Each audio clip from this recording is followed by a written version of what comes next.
Hi, I'm talking to Indigo Williams today about her work with performance poetry in secondary schools. So could we start with you just telling us a little bit about your background in performance poetry, how you came to it? My background's actually in music, so I studied music at the Brit School of Performing Arts. Okay. And then I only started performance poetry in 2010, where I became one of the Roundhouse Poetry Collective. And I kind of got introduced to spoken word through that way. Great. And how did you, tell us a little bit about the course that you're doing at the moment? And how you I'm currently doing an MA writer-teacher at Goldsmiths College, which is also in conjunction with the spoken word educator course that is being led by Peter Khan. And it's basically a group of 6 poets that are being trained to be spoken word educators full-time in secondary schools. Why is it particularly that you're interested in working with young people at secondary school age? I think that age is a very fundamental age. I always say that you will always remember what your parents say, and you always remember what your teachers say. You always remember the teachers that were good, the teachers that taught you things, and the ones that didn't. And I think it's because that age is a very fundamental time in our lives where it really molds who we are. And I think that spoken word has a lot to offer in regards to giving young people a space where they can discover who they are, where they can find their voice, as well as it being an asset to the educational system. Mm-hmm. So I think it has a lot to offer in that regard. Okay, and what is it about performance poetry, do you think, that fits particularly well in schools? I mean, does it complement the curriculum? Is there a gap in the curriculum, do you think? That is there something that teachers could know more about? I think for me personally, I'm very big on critical thinking. I think that without critical thinking, there are no creative ideas. And I think with so much focus being put on EBAC subjects such as maths and English, which is perfectly fine, but I think at times that marginalises the arts in regards to its value, and whether that has a place in what is needed for a free market. And I think it impacts on the type of minds that are produced and that come out of the system. I think we're kind of gearing towards a system that focuses more on producing a workforce rather than education being a place where we can evaluate the world and learn about the world and about ourselves and our place in it. And I think that spoken word really is one of the best tools to give young people to be able to do that, to find themselves and to learn to have empathy for other people. Because if anything, art teaches you to be human. It teaches you to appreciate the humanity in other people. And I think there's definitely a place in that in the education system. Mm-hmm. And how do you think working with performance poetry in school, as opposed to, say, traditional poetry, with the paid poetry that students have to learn, how do you think they complement each other? I think that obviously everything begins on the page. No matter where it begins, it definitely begins on the page.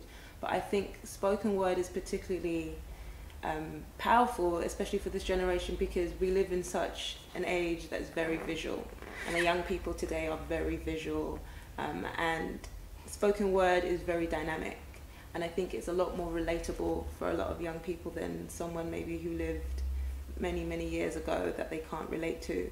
But then what it also does is, by them being impacted by spoken word and then suddenly developing an interest for it, it then leads them to reading. It leads them to wanting to find more. So it's kind of a door to help them read more, help them become more interested in literature. So if anything, it's definitely a tool to kind of grab kids back into, let's read some Shakespeare and read some stuff that they may not be too keen on.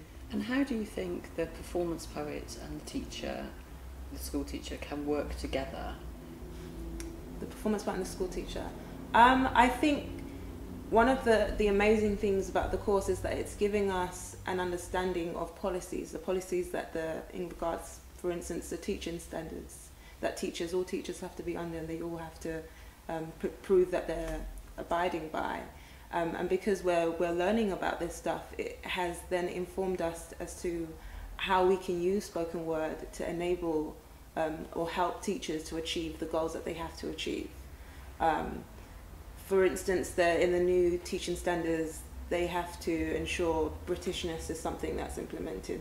For instance, that's a very wide thing to say, but Britishness has been defined, or in detail it was defined as democracy. And I think that spoken word in regards to learning to have empathy and caring about everybody's voice, those are key things that is a part of spoken word poetry, and I think that is definitely something we have to offer in regards to working with teachers. And if I was a secondary school teacher who was interested in learning more about performance poetry, spoken word, but I wasn't really sure where to start, and I didn't have the benefit of having a lovely performance poet working in my school, what would you recommend? I would recommend you going on the Apples and Snakes website. They have great resources. Poetry Society also have great resources. They spread the word. There's so many different organisations that are working with young people, so I would definitely say go online. Have you experienced a particularly poignant moment with maybe one particular student that you've worked with so far, where you've seen performance poetry getting through to them? Maybe somebody who wasn't particularly keen on writing or reading, or was quite quiet. I think there've been so many young people that we've worked with, but there's a particular student who had behavioural issues and she was on the verge of being suspended, and through coming to Spoken Word Club and her seeing us perform in school and her writing in the classes, it has helped. It's kind of given her a space to talk about the things that she's upset about, because I think a lot of the time in schools, yes, the kids are there to learn, but you can't shut off the background noise of life. There are things that we all individually deal with, and they're at an age that they may not yet know how to emotionally handle that. We know how to present ourselves in public and pretend that everything's okay, but I don't believe that young people necessarily have those tools yet. So they're going into school and they're coming across as disruptive, as distracting, but it's because they're dealing with things and they have no space to voice those issues. And I've seen a particular student who wrote the most amazing poetry that was really heartfelt and just showed her potential. And I think if we can get her to turn around, then there's hope for everybody in the world, I reckon. That's so inspiring.